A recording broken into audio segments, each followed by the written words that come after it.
200 தொகுதிகள் நிச்சயம். 200 தொகுதிகளுக்கு கூடுதலாகவும் வெற்றி பெறுவதுதான் நம்முடைய லட்சியம். அடுத்து 2 மாசம் உங்களுக்கு சரி எனக்கு சரி நோ ரெஸ்ட், ஓய்வு என்பதே கிடையாது.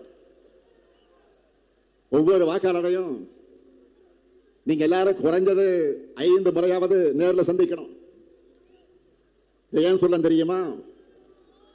என்னதான் வாட்ஸ்அப், இன்ஸ்டாகிராம் இப்படி புது புது ஊடகங்கள் வந்தாலும் ஒருத்தருடைய வீட்டு படியேறி போய் அவங்க கிட்ட கையெடுத்து கும்பிட்டு பணிவா வாக்கு கேட்கிற பிரச்சாரத்துக்கு எதுவுமே ஈடாகாது.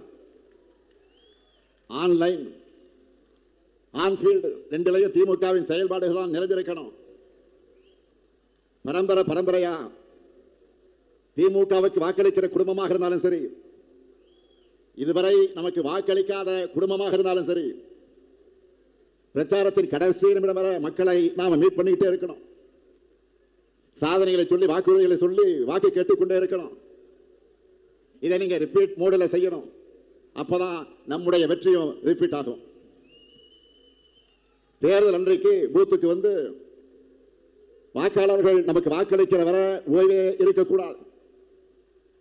வீடு வீடாக போய் பணிவா கனிவா மரியாதையா நட்பா அணுகணும். ஏன்னா என்றைக்கு மக்கள் தான் நமக்கு எஜமானர்கள், நாமெல்லாம் அவருடைய சேவகர்கள். மக்களை சந்தித்து அவங்க குறைகளை கேட்டு அவருடைய இன்ப துன்பங்கள்ல கூடவே நிற்கிறதுனால தான் தேர்தலில் அவங்களும் நம்ம கூட நிற்கிறாங்க. 75 ஆண்டு கால திமுக வலிமையாக இருப்பதோட ரகசியம் இதுதான். நம்முடைய திராவிட மாடல் ஆட்சியில் இந்தியாவில் எந்த மாநிலமும் செய்ய முடியாத அளவுக்கு ஏராளமான திட்டங்களை அவன் செஞ்சுட்டு இருக்கோம். பெண்களை எடுத்துக்கிட்டா மாதம் 1000 ரூபாய் மகளிர் உரிமை தொகை, மகளிர் விடியல் பயணம் போன்ற திட்டங்கள். மாணவர்கள் எடுத்துக்கிட்டா புதுமை பெண் தமிழ் புதல்வன் மூலமா கல்லூரி மாணவ மாணவியருக்கு மாதம் 1000 ரூபாய் தரோம். நான் முதல்ல திறன் பயிற்சிகளை கொடுக்கிறோம். இப்போ லேப்டாப் கொடுத்துட்டு இருக்கிறோம். மருத்துவத்துறை எடுத்துக்கிட்டா மக்களை தேடி மருத்துவம், இன்னும் காப்பு நம்மை காக்க 48, நம்மை காக்கும் 48, நலம் காக்கக்கூடிய ஸ்டாலின் போன்ற பல்வேறு திட்டங்கள் இருக்கு. ஒவ்வொரு துறையா எல்லாவற்றையும் பட்டியலிட்டு சொன்னா அதுக்கே ஒரு நாள் ஆகிடும். என்கிட்ட அவ்வளவு பெரிய லிஸ்ட் இருக்கு. இதுதான் திராவிட மாடல். உங்களுக்கு ஒரு புத்தகத்தை கொடுத்திருக்கிறோம். அந்த புத்தகத்தில் நம்முடைய சாதனைகள் பெரிய பட்டியல் இருக்கு. அதை முதல்ல படிச்சு தெரிஞ்சுக்கணும். அதன் பிறகு மக்களுக்கு கொண்டு போகணும். இது எல்லாத்தையும் தமிழ்நாட்டில் இருக்கக்கூடிய ஒவ்வொரு வீட்டுக்கு ஒவ்வொரு குடும்பத்துக்கு சென்று சேர்த்து இந்த திட்டங்கள் எல்லாம் தொடர வேண்டும் என்று சொன்னால் திராவிட மாடல் 2.0 ஆட்சி அமையும் என்று நீங்க எடுத்து சொல்லணும். அவங்களுடைய நம்பிக்கையை பெறணும்.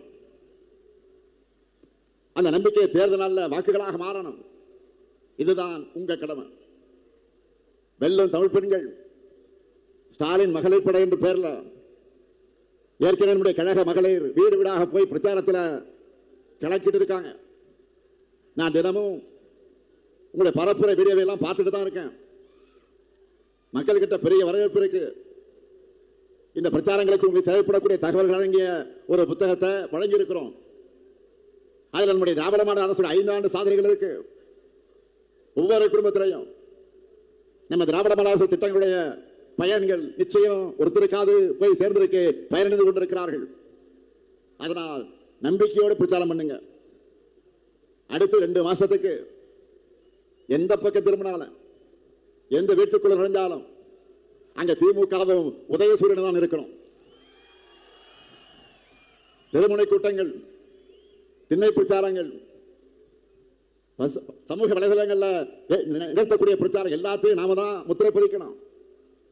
எல்லாருக்கும் எல்லாம் என்பதை வெறும் வாய் வார்த்தைகளால் சொல்லாம ஒவ்வொரு தனிப்பட்ட நபருக்கும் என்ன தேவை என்பதை உன்னிப்பா பார்த்து திட்டங்களை செயல்படுத்திக்கிட்டு இருக்கிறோம். வளர்ச்சி என்றாலே பிடிக்காத ஒரு கட்சியா பாஜக இருக்கு. மக்கள் அவங்களை தொடர்ந்து புறக்கணிக்கிறாங்க.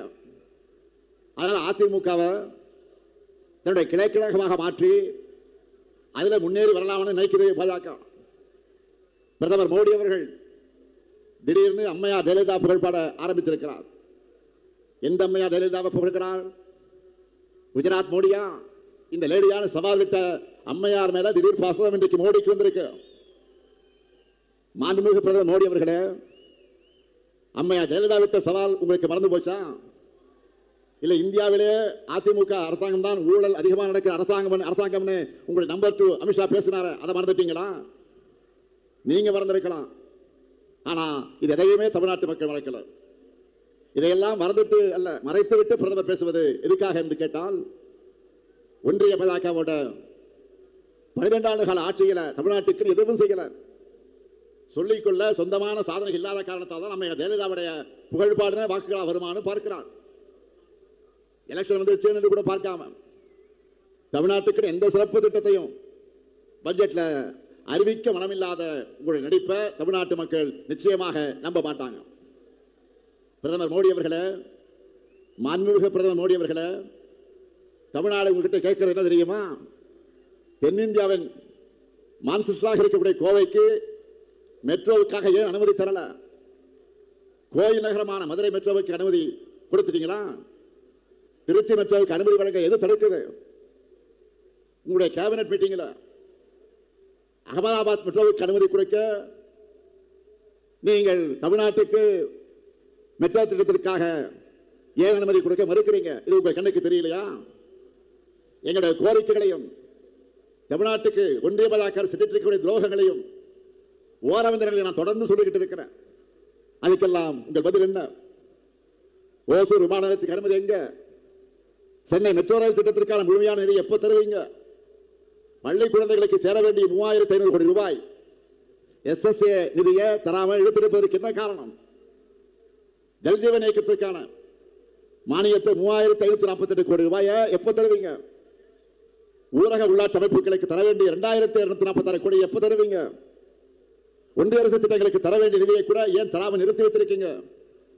ஜிஎஸ்டியால தமிழ்நாட்டுக்கு இந்த ஆண்டு 9600 கோடி ரூபாய் இழப்பு ஏற்பட போகுது. இது அநியாயம் இல்லையா? ரிசர்வ் பேங்க்ல தமிழ்நாடு அக்கவுண்ட் இருந்த 1079 கோடி ரூபாயை ஒன்றிய அரசு பிடித்து செஞ்சது சரியா? தமிழ்நாடு மின்பகிர்மான கழகத்துக்கு 16290 கோடி ரூபாய் இழப்பீட்டு நிதி வழங்க நிபந்தனை விதிச்சு கூடுதல் சுமை ஏற்றுவது சரியா? இதையெல்லாம் செயற்கையான நிதி நெருக்கடி சொல்லாம வேற என்ன சொல்றது?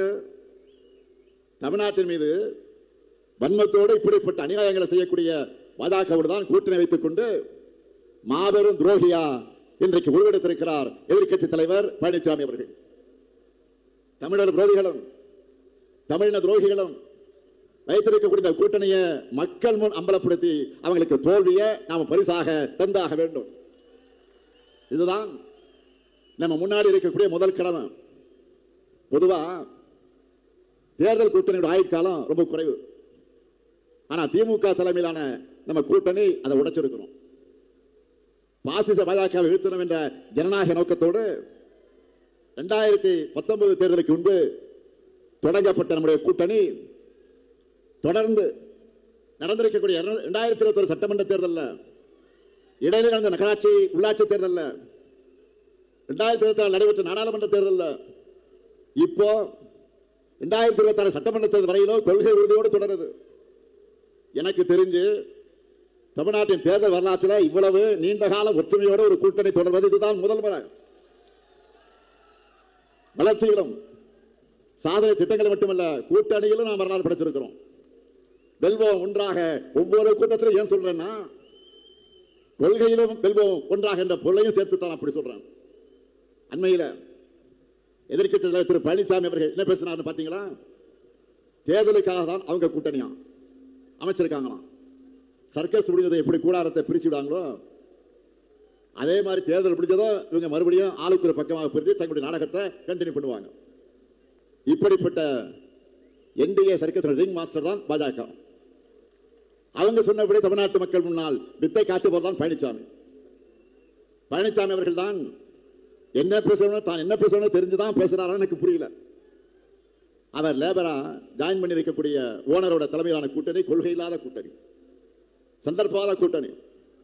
அதை அவரே மக்கள்கிட்ட ஒப்புத வாக்கியமாக கொடுத்திருக்கிறார். பத்துத்தோழி பழனிசாமி அவர்களே, நீங்கள் மைண்ட் வாய்ஸ் நினைச்சு சத்தமா பேசிட்டீங்க. என்டிஏ கூட்டணி தேர்தலுக்காக அமைக்கப்பட்ட கூட்டணி மட்டுமல்ல, வாக்குகள் இருந்து தன்னையும் சொந்தக்காரர்களையும் காப்பாற்றிக் கொள்ள பழனிசாமி சுயநலத்தோடு இணைந்திருக்கக்கூடிய கூட்டணி. எப்பெல்லாம் தனக்கு பிரச்சனை வருதோ அப்பெல்லாம் டெல்லிக்கு கார்ல போய் மாறி மாறி போய் சரணாகதி அடைகிறது அவருக்கு பழக்கமானது இருக்கும். நாம் அப்படியா ஒரு கொள்கையில உறுதியா நின்று போராடுகிறோம். இப்ப கூட பாருங்க, டெல்லி முதலமைச்சராக இருந்த அரவிந்த் கெஜ்ரிவால் மேல பொய் வழக்கு போட்டு சிறையில் அடிச்சாங்க. நேர்மையா நேர்வழியில தேர்தலை எதிர்கொள்ள துணிச்சல் இல்லாம கோடைத்தனமா நடந்துக்கிட்டாங்க. இன்னைக்கு என்ன தீர்ப்பு? அந்த வழக்கில் எந்த முகாந்திரம் இல்லைன்னு சொல்லி நீதிமன்றம் சொல்லிடுச்சு. மரியாதைக்குரிய அரவிந்த் கெஜ்ரிவால் அவர்களும் அவர் கட்சியை சார்ந்த மனிஷ் அகர்வாலும் சிறையில கழிச்சிருக்கக்கூடிய நாட்களை பாஜக திரும்ப தர முடியுமா? மீண்டும் டெல்லியில தேர்தல் நடத்த முடியுமா? இதே ஃபார்முலாவை தான் தமிழ்நாட்டில் செய்ய நினைக்கிறாங்க. தன்னுடைய ஏவல் அமைப்புகளை வச்சு நம்ம மிரட்ட பார்க்கிறாங்க. உங்களுடைய அரட்டல் மிரட்டலுக்கு பயப்படுறாங்க. அடிமையும் இல்லை, கோழையும் இல்லை. தைரியமாக உங்களை எதிர்கொள்வோம். அதனால்தான் மக்கள் மட்டுமில்லாம பல கட்சிகளும் நம்ம நம்பிக்கை வச்சு நம்ம கூட்டணியில் இணைகிறாங்க.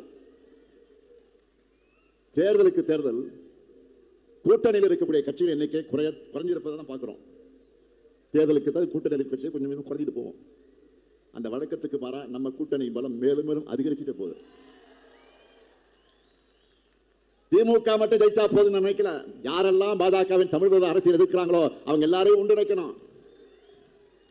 நம்ம எல்லாரும் ஒன்றிணைஞ்சு வெற்றி பெறணும்னு நினைக்கிறேன். திராவிடம், காந்தியம், மார்க்சியம், அம்பேத்கரியம், சிறுபான்மையினர் நலன், பிற்படுத்தப்பட்ட மக்கள் நலன், எல்லா குரல் கொண்ட மதச்சார்பற்ற ஜனநாயக சக்தியா இந்தியாவுக்கு எடுத்துக்காட்டா நம்முடைய கூட்டணி இருக்கு. கூட்டணி கட்சிகள் மக்களுக்காக வைக்கிற கோரிக்கைகளை மகிழ்ச்சியோடு நிறைவேற்றி கொடுக்கிற அரசாக நாம் செயல்பட்டுக் கொண்டிருக்கிறோம்.